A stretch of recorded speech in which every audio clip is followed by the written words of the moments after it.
High friends welcome to Pawan Boda special Chinese Indo one of the most vegetarians recipe chilli paneer मन videos comment section లో చాలా మంది chef daily non veg starters అయినా ఒక్క రోజు veg starters video కూడా చేయమని కామెంట్ చేస్తున్నారు. సో ఇంకా ఆలస్యం చేయకుండా చిల్లీ పనీర్ ఎలా చేయాలో చూసేద్దాం.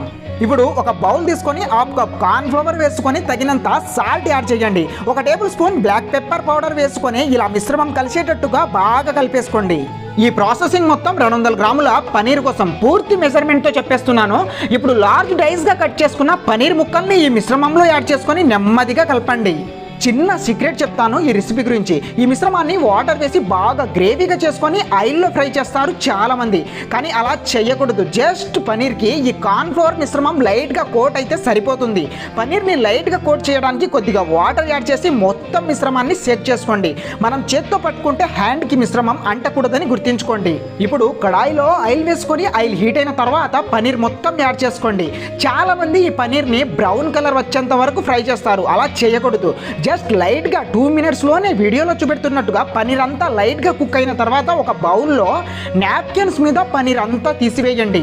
నాప్కిన్స్ ఎందుకు యూజ్ చేశానంటే పనీర్లో ఉన్న ఆయిల్ మొత్తం పీల్చేసుకుంటుంది. పనీర్ మొత్తం పర్ఫెక్ట్ కడక్ అయిపోతాయి.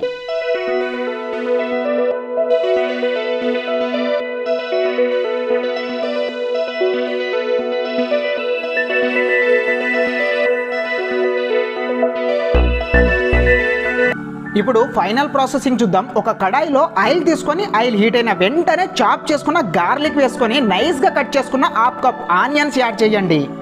ఆనియన్ లైట్గా మగ్గాక డైమండ్ షేప్లో కట్ చేసుకున్న గ్రీన్ చిల్లీస్ యాడ్ చేసి కాసేపు అయిన తర్వాత రెడ్ చిల్లీ ఫ్లేక్స్ యాడ్ చేయండి. ఇది లేకపోతే రెడ్ చిల్లీ సాస్ కూడా యాడ్ చేసుకోవచ్చు, ఇది ఆప్షనల్. ఒక ఆనియన్ని పెద్ద పెద్ద పాయలుగా కట్ చేసుకున్నది వేసుకొని బాగా టాస్ చేయండి.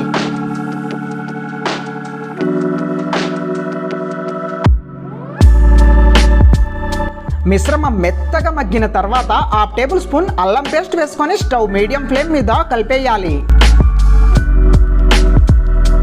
1 టేబుల్ స్పూన్ టమాటో కిచప్ వేసుకోవాలి. కాసేపు కలిపి 1 teaspoon dark soya sauce వేసుకొని 1 tablespoon green chilli sauce వేసి మిశ్రమం మొత్తం బాగా కలిసేటట్టు ఫ్రై చేయండి. ఈ ప్రాసెసింగ్ చాలా ఇంపార్టెంట్ ఈ డిష్కి. మీ టేస్ట్కి తగినంత కారం అడ్జస్ట్ చేసుకోండి. కాసేపు కలిపిన తర్వాత 1/2 కప్ వాటర్ యాడ్ చేయండి. ఇలా వాటర్ వేసి కుక్ చేయడం వలన మిశ్రమం మొత్తం చిగురు పానకంలా కలర్ఫుల్గా వస్తుంది. ఇప్పుడు తగినంత సాల్ట్ యాడ్ చేసేసుకోండి.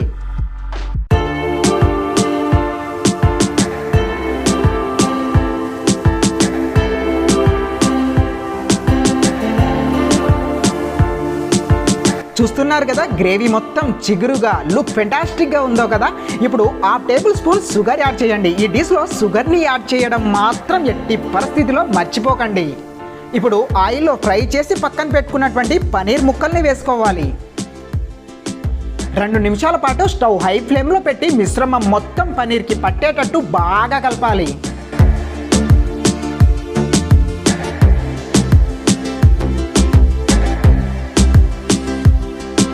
ఫైనల్గా చాప్ చేసుకున్న కొత్తిమీర చల్లేసుకొని స్టవ్ ఆఫ్ చేసేయండి. చూశారు కదా ఫ్రెండ్స్, ఎంతో టేస్టీగా ఉండే chilli paneer ready. By the way friends, small request, మన ఛానల్ని సబ్స్క్రైబ్ చేసుకోండి. పక్కనే ఉన్న బెల్ ఐకాన్ని ఆల్ అని యాక్టివ్ చేసుకోవడం మాత్రం మర్చిపోకండి. Please support me. Thank you for watching chef Pavan Boda.